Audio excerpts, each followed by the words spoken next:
नमस्कार, आप देख रहे हैं Satyavarta TV news. Satyavarta TV news में आपका स्वागत है।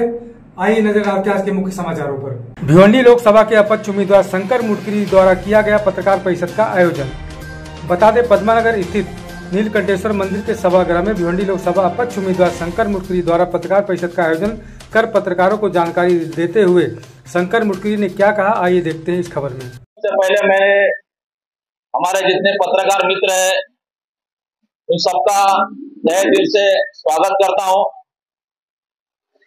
भिवंडी लोकसभा क्षेत्र से अपक्ष के तौर पर मैं यहां पे चुनाव लड़ने जा रहा हूं।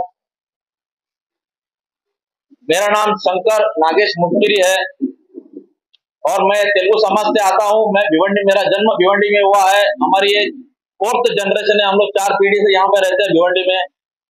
तेलुगु समाज में जो पावरलूम सेक्टर में काम करने वाले हमारे जो भाई बहन हैं, गोडाउन में काम करने वाले हमारे जो भाई बहन हैं, भिवंडी में उत्तर भारतीय, दक्षिण भारतीय मुस्लिम समाज है, मराठी समाज है, इन सबको साथ में लेके चलने के लिए हमने आज भिवंडी असंगठित कामगार संगठन का शुरुआत किया है। भिवंडी का आप सब लोग जानते हैं, भिवंडी यंत्रमाग नगरी, वस्त्रोद्योग नगरी, मैनचेस्टर के नाम से जाना जाता है। लेकिन केंद्र सरकार की आर्थिक नीतियों की वजह से, टोरेंट पावर की वजह से, नोटबंदी की वजह से यहाँ का जो वस्त्रोद्योग उद्योग है ये पूरी तरह बर्बाद होने की कगार पे खड़ा है। यहाँ पे जो हमारे जो भाई बहन हैं अपना रोजी रोटी के लिए भिवंडी का जो गोडाउन एरिया है, लूम बंद होने की वजह से, कारखाने का काम कम होने की वजह से गोडाउन का जो एरिया है, गोडाउन में जो पगार मिलेगा वो पगार में काम करने के लिए मजदूर वहां पे काम करने जा रहे हैं। आप सब लोग को हैरानी होगा कि भारत में जो कैदियों को जो जेल के कैदी है उनको जो पगार मिलता है उससे भी कम पगार में यहाँ पे भिवंडी के असंगठित मजदूर काम कर रहे हैं। मेरे पास आपको दिखाने के लिए कटिंग है, पेपर कटिंग है। यहाँ पे दिल्ली में 495 रुपए से 600 रुपया पगार एक दिन का जो कैदी है, जेल में कैदी सजा काट रहा है, उसको मिलता है। लेकिन यहाँ पे हमारे जो मजदूर भाई बहन है उनको 9,000 से 12,000 पगार, मतलब 300, 400 या 500 रुपए पगार मिलता है दिन में। मतलब जो कैदी देश में जेल में है उनसे भी कम में हमको पगार यहाँ पे दिया जा रहा है। इसके ऊपर कोई भी राजनेता, कोई भी आमदार, कोई भी खासदार, कोई भी मंत्री आवाज नहीं उठा रहा है। ये सबसे बड़ा समस्या लेकर हमने भिवंडी की जनता में गए थे। भिवंडी की जनता से हमने बात किया। भिवंडी की जनता ने कहा कि इस पे काम होना चाहिए। सबसे विचार करके हमने भिवंडी असंगठित कामगार संगठन का शुरुआत किया है। भिवंडी में लगभग 7 लाख मजदूर काम करते हैं। भिवंडी का जो गोडाउन एरिया है, टेक्सटाइल एरिया, यहाँ पे कल्याण, बदलापुर, अंबरनाथ, वसई, शाहपुर से भी लोग यहाँ पे काम करने आते हैं। आने जाने का व्यवस्था नहीं है, ट्रैफिक का व्यवस्था है, भिवंडी में पब्लिक ट्रांसपोर्ट की सुविधा नहीं है। लेकिन अपना रोजी रोटी के लिए, परिवार का पालन पोषण करने के लिए लोग यहाँ पे काम करने आते हैं। ये स्थानिक मुद्दा लेके हम यहाँ पे चुनाव लड़ रहे हैं। इसके अलावा मेरा बारे में आपको सबको मैंने बता दिया था पहले ही, मैं एक वित्तीय सलाहकार हूँ। मैंने देश की आर्थिक नीतियों को सुधारने के लिए माननीय पंतप्रधान, माननीय फाइनेंस मिनिस्टर, इन सभी से मैंने पत्र व्यवहार किया है। कुछ सुझावों में भारत सरकार के रिजर्व बैंक ने मेरा सुझाव पे कुछ काम भी किया है। उसका मेरे पास उनका रिजर्व बैंक का लेटर्स भी है मेरे पास। इसके अलावा मैंने लोन कार्ड बनाया। ये लोन कार्ड जो है मैं आपको एक खास दिखाना चाहता हूँ। ये लोन कार्ड मैंने भारत सरकार को प्रपोजल भेजा है। ये लोन कार्ड चालू होने से देश में भारत सरकार को 60,000 करोड़ रुपया हर साल का इनकम होने वाला है। 1.5 लाख लोगों को रोजगार मिलने वाला है। ये इंटरनेशनल लोन कार्ड है जिसका कॉपीराइट, पेटेंट और ट्रेडमार्क मेरे पास है। मैंने माननीय पंतप्रधान नरेंद्र मोदी जी को मैंने ये प्रपोजल भेजा है। उसका वो प्रपोजल उनके विचाराधीन है। इसके अलावा देश में ये जो अभी चुनाव है, ये लोकसभा का चुनाव है, राष्ट्रीय चुनाव है। इसके लिए राष्ट्रीय स्तर पर हम देश के लिए क्या कर सकते हैं, ये मुद्दा सबसे बड़ा होता है। स्थानीय मुद्दा तो होता ही है। भिवंडी लोकसभा जो है वो पूर्व 3 विधानसभा भिवंडी के है, शाहपुर है, मुरबाड है, इसके अलावा कल्याण है। इस सभी के मुद्दों है, सभी के प्रॉब्लम्स है। इसके अलावा राष्ट्रीय मुद्दे जो है, इसमें देश में सबसे बड़ा जो मुद्दा है भ्रष्टाचार का मुद्दा है।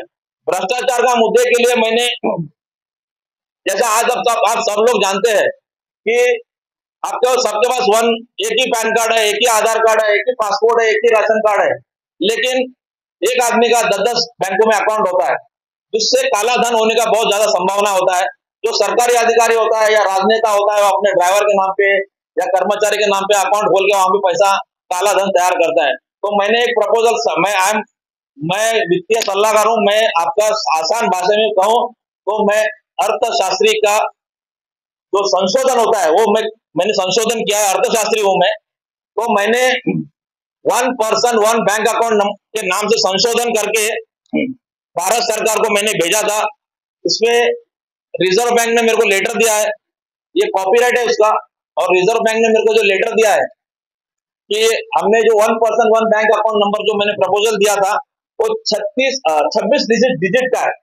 जिससे क्या होगा, देश में एक आदमी कोई भी बैंक में अकाउंट ओपन कर सकता है, कोई भी एक ही नंबर उसका रहेगा, लेकिन वो कोई भी बैंक से ट्रांजैक्शन कर सकता है। ये ऐसा प्रपोजल है। वो बैंक को जो रिजर्व बैंक को इतना पसंद आया और रिजर्व बैंक ने मेरे को लेटर दिया कि ये हमने उनका जो एग्जामिनेशन कमेटी होता है, कमेटी को उन्होंने रिपोर्ट भेजा है उसके ऊपर आगे काम करने के लिए। इसके अलावा आप सब लोग को मालूम होगा 2021 में लॉकडाउन में बहुत से लोगों का रोजगार छीन गया था, तो लोग अपना चाइनीज का जो लोन ऐप था उनके ऊपर कर्जा लेके अपना दिन गुजारा कर रहे थे। उसमें से भारत में लगभग 5 लाख लोगों ने आत्महत्या किया था। तो उसके खिलाफ मैंने माननीय सुप्रीम कोर्ट में याचिका दाखिल किया था। ये सुप्रीम कोर्ट का ऑर्डर है। अभी जो सर न्यायाधीश है माननीय चंद्रचूड़ साहब, उनके सामने मेरा एक केस था। उन्होंने रिजर्व बैंक को एक केस रेफर किया था।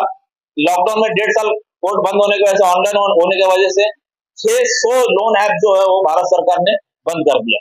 तो मेरी ये उपलब्धि है, मैं देश के लिए बहुत कुछ करना चाहता हूँ। इसके अलावा सबसे बड़ा जो मुद्दा है, देश में हर साल लगभग 5 से 6 बैंक डूब जाती है, 5 से 6 फाइनेंस कंपनी डूब जाती है। इसका कारण क्या है? इनका जो कंट्रोलिंग जो है वो आरबीआई के पास ओनली लाइसेंसिंग अथॉरिटी है, उसके पास सर्वेलेंस पावर नहीं है। सर्वेलेंस पावर मतलब क्या होता है? जैसा सीबीआई और ईडीआई, जो सीबीआई और ईडी के पास जैसा पावर्स है, किसी भी प्रीमाइसेस में जाके अटैक करने का, कागज पत्रों को छाननी करने का वो अधिकार जो है वो सिर्फ सीबीआई और ईडी को है। आरबीआई के पास वो पावर नहीं है। आरबीआई खाली लाइसेंस देता है और लाइसेंस कैंसिल करता है। ये आर्थिक बैंकों का आर्थिक परिस्थिति जब पूरा तरह खराब हो जाता है तब वो आरबीआई अपना एक्शन में आता है और डायरेक्ट लाइसेंस कैंसिल कर देता है। उसके वजह से वहां पे जो हजारों लोगों के जो डिपॉजिट्स है वो खतरे में आ जाते हैं। हमारा देश में माननीय पंतप्रधान मोदी जी ने 2 लाख का जो अपना डिपॉजिट सिक्योरिटी, 2 लाख का जो सिक्योरिटी था डिपॉजिट का, वो 5 लाख तक बढ़ा दिया है। लेकिन मैं आपके माध्यम से कहना चाहता हूं, लोग जितने भी भारत सरकार में जितने भी बैंक में पैसा रखेंगे, उन सभी बैंकों ने 10 लाख हो, 20 लाख हो, 25 लाख हो, क्योंकि नॉर्मली जो आदमी रिटायर होता है, रिटायर आने का उसके पास जो जमा पूंजी आती है, सबसे बड़ी जमा पूंजी आती है, और जमा पूंजी वो सबसे बड़ा भरोसा करता है बैंक को, और बैंकों में पैसा वो डिपॉजिट करता है। तो सिक्योरिटी रहने के लिए मैंने एक प्रपोजल आरबीआई को और भारत सरकार को भेजा है कि आप जितना भी पैसा बैंकों में रखोगे उसका पूरा सिक्योरिटी होना चाहिए। ये ऐसे मेरे प्रपोजल्स है। इसके अलावा आप सब लोग का सहयोग से मैं, आप जिस प्रीमाइसेस में बैठे, ये नीलकंठेश्वर देवस्थान का इमारत है, हम समाज की सेवा कर रहे हैं और आने वाले चुनाव में भिवंडी लोकसभा से खड़े हैं। मैं भिवंडी की आपके तरफ से, आपके माध्यम से भिवंडी की जनता से अपील करूंगा कि ज्यादा से ज्यादा भारी से भारी मतों से मुझे चुनाव जितवाए, ताकि मैं भिवंडी का और देश का विकास कर सकूं। मैं सबसे पहले आपको बताना चाहता हूं कि भारतीय राज्य घटना, बाबा साहेब अम्बेडकर साहब ने जो राज्य घटना दिया है, उस राज्य घटना में लोकशाही में कोई भी आदमी चुनाव लड़ सकता है। मेरा सबसे बड़ा जो भारत की जनता को आश्वासन रहेगा, देश की जनता को आश्वासन रहेगा, भिवंडी की जनता को आश्वासन रहेगा, सबसे बड़ा जो है भिवंडी में पगार का मैं वार्ड करके दूंगा। भिवंडी का जो जनता कैदियों से भी कम पगार में जो काम कर रही है, मैं उनको आपके माध्यम से बताना चाहता हूं कि 5,000 रुपया कम से कम सैलरी बढ़ेगी और हमारे जो मजदूर भाई बहन है, असंगठित मजदूर भाई बहन है, कम से कम उनका पगार 20,000 रुपया रहना चाहिए। ऐसा मेरा प्लान रहेगा। मैं उसका वो हिसाब से मैं काम करूंगा। मैं चाहता हूं कि भिवंडी का जो आवाम है, भिवंडी की जो पब्लिक है, ऑलरेडी त्रस्त है, महंगाई से त्रस्त है, टोरेंट पावर से त्रस्त है। इनको अगर कुछ करना है तो इनका पगार बढ़ाना पड़ेगा, इनकी इनकम बढ़ानी पड़ेगी, जो उनको यहाँ पे नहीं मिल रहा है। मैं आपके माध्यम से पूरी भिवंडी जनता को बताना चाहता हूँ कि मेरे पे एक बार और भी नेता लोग हैं जिन्होंने आज तक आपके पगार के बारे में कभी सोचा नहीं। मैं पहला ऐसा इंसान हूँ जिन्होंने पगार के बारे में भी सोच रहा हूँ और मैं भिवंडी असंगठित कामगार संगठन स्थापन करके आपके लिए सेवा करने वाला। सत्यवार्ता टीवी न्यूज को सबसे पहले देखने के लिए हमारे चैनल को सब्सक्राइब करें, लाइक करें, शेयर करें। धन्यवाद।